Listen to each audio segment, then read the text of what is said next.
Dalam pelajaran sejarah, kamu pasti ingat bahwa ada pembahasan tentang Perang Banjar.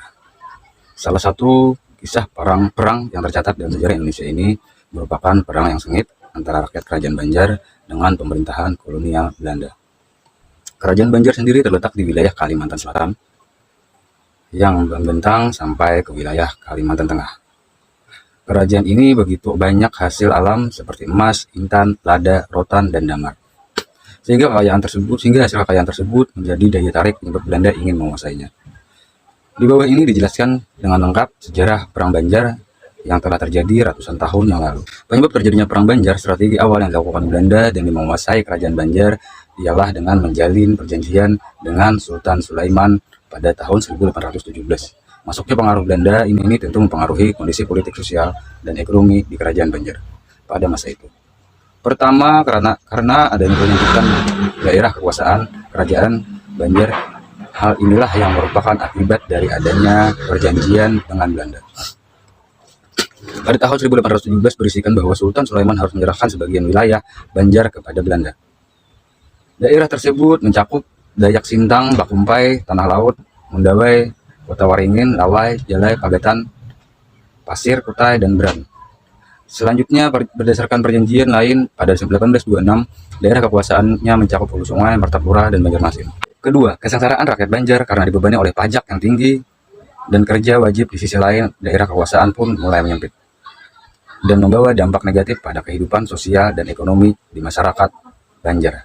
Salah satunya seperti penghasilan para penguasa kerajaan yang mulai berkurang dan hal-hal lainnya. Rakyat masa itu juga diperintahkan untuk melakukan kerja wajib yang menyebabkan kesengsaraan meningkat. Dengan masuknya pola hidup barat, penguasa pun memiliki kebutuhan yang makin tinggi. Hal inilah yang melatar belakangi kenaikan pajak sehingga menyebabkan keresahan sosial dalam masyarakat Banjar. Ketiga, adanya campur tangan atau intervensi Belanda. Dalam hal ini, Belanda mulai ikut campur dalam pengangkatan pejabat-pejabat penting di kerajaan. Kemudian pada tahun 1852, putra mahkota Abdurrahman meninggal secara mendadak. Sultan Adam pun akhirnya merekomendasikan ketiga putranya sebagai calon kandidat pengganti, yaitu Pangeran Tamjidillah, Pangeran Hidayatullah, dan Prabu Anom. Pada kompetisi sengit tersebut terpilihlah Pangeran Tamjidillah sebagai sultan muda. Tak berselang lama Sultan Adam meninggal. Pangeran Tamjidillah pun langsung naik menjadi mangku bumi. Ternyata hal ini bukan ide yang bagus bagi rakyat Banjar. Dengan diangkatnya Tamjidillah justru menimbulkan kecaman dari rakyat karena perangannya yang kurang baik pada saat itu. Pangeran diduga suka bermabuk-mabukan dan dinilai tidak akan bisa mengurus kerajaan dengan sebagaimana mestinya. Konflik semakin menajam karena Pangeran Tamjidillah terus-menerus disisihkan dalam urusan kerajaan. Hal ini pun membuat ia akhirnya murka. Akibat adanya gesekan ini, di kerajaan inilah peperangan antara rakyat Banjar dan pemerintah Belanda dimulai. Yaitu pada tahun 1859, kronologi Perang Banjar, perang yang dipimpin oleh Pangeran Antasari dan terjadi perlawanan di berbagai daerah. Pada 28 April 1859, pos-pos Belanda di Martapura dan Pangaron diserang oleh pasukan Antasari. Beberapa bulan setelahnya, Pangeran Antasari bersama pasukan Haji Buyasin, Kiai Langlang, dan Kiai Demang Leman berhasil merebut benteng milik Belanda ini di Tabaniau. Setelah itu, peperangan pun terjadi di daerah-daerah di Banua Lima, Martapura, dan Tanah Laut dipimpin oleh beberapa pimpinan yang berbeda. Mereka pun berusaha mempertahankan benteng Tabaniau yang ketika itu diserbu oleh pasukan Belanda. Pertempuran sengit pun terjadi sampai menghabiskan banyak korban. Pada September 1859, Kiai Demang Leman, Temenggung Jalil, dan Pangeran Muhammad Aminullah menuju Kandangan untuk mengadakan perundingan dengan tokoh pejuang lain. Pertemuan ini menghasilkan kesepakatan tentang penolakan perundingan pasukan dengan Belanda. Setelah pertemuan tersebut, perlawanan terus-menerus dilakukan dan bahkan semakin luas. Pada Maret 1860, Belanda tiba-tiba mengirim surat kepada Pangeran Hidayatullah yang berisikan pernyataan untuk segera menyerahkan diri kepada Belanda. Namun hal tersebut sudah jelas ditolak oleh Pangeran, mengingat semua perjuangan pasukan yang telah dikerahkan pada peperangan selanjutnya.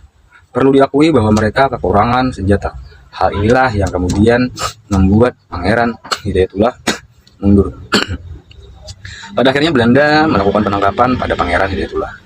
akhir perang pada Februari 1892, Belanda akhirnya berhasil menangkap Pangeran Hidayatullah. Beliau dibawa dan diasingkan di Cianjur, Jawa Barat. Berita ini pun lantas membuat Pangeran Antasari marah dan melakukan gencatan perang kepada Belanda. Melalui serangan-serangan ke benteng-benteng ditundukkan. Pada penyerangan ini, Pangeran Antasari sempat menang dan memenangkan gelar Panembahan Amiruddin Khalifatul Mukminin atau pemimpin tertinggi agama. Namun itu tak berselang lama, Pangeran Antasari wafat pada tanggal 11 Oktober 1862. Akhirnya perlawanan pun dilanjutkan pada teman seperjuangan dan putra beliau. Belanda perlahan akhirnya menyadari kekuatan rakyat bergantung pada pemimpin mereka. Oleh karena itu, Belanda berusaha menangkap semua pemimpin yang ada di masa itu. Sampai akhirnya semua pemimpin gugur dan perlawanan rakyat Banjar dan Belanda pun berakhir. Sekian kisah dari Perang Banjar. Semoga jika teman-teman semua menyukai kisah ini dan ingin menyaksikan video-video selanjutnya, silahkan subscribe, like, share, dan komen. Jika ada kesalahan dalam penyampaian video tadi, saya mohon maaf. Assalamualaikum warahmatullahi wabarakatuh.